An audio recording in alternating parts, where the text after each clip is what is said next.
As the Typhoon approaches and conditions worsen, the master, following normal practice, turns to keep the waves at a slight angle to the bow.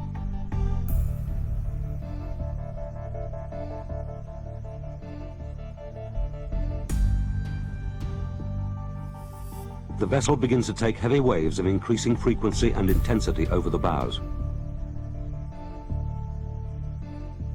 The foredeck stores hatch cover is carried away, so that the bosun's store space fills with every wave over the bow, probably filling in less than an hour. As the main force of the Typhoon approaches, the seas worsen even more, with substantial green seas crashing onto the foredeck. Damage occurs to deck fittings.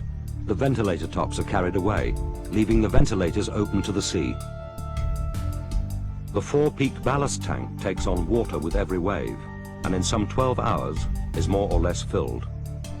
The vessel becomes more sluggish, and 25-meter waves sweep over the bow, putting pressure on the first 3 to 4 hatches.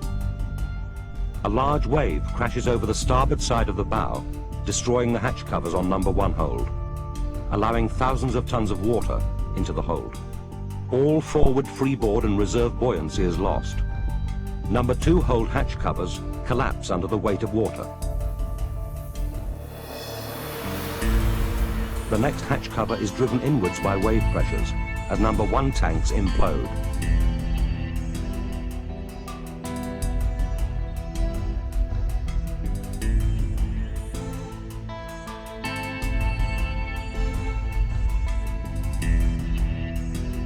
This process rapidly dominoes along the length of the vessel, becoming increasingly violent as the ship slips below the seas and the angle increases. Shock waves traverse the structures, weakening them and making them more susceptible to collapse towards the aft end of the ship.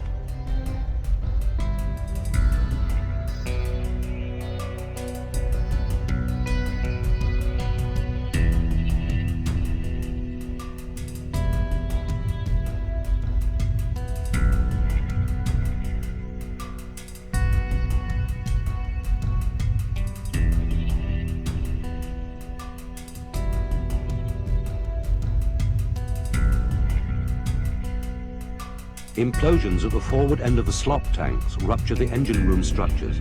The pump room and part of number 9 hold, and the weight of the engine, tear out the double bottom.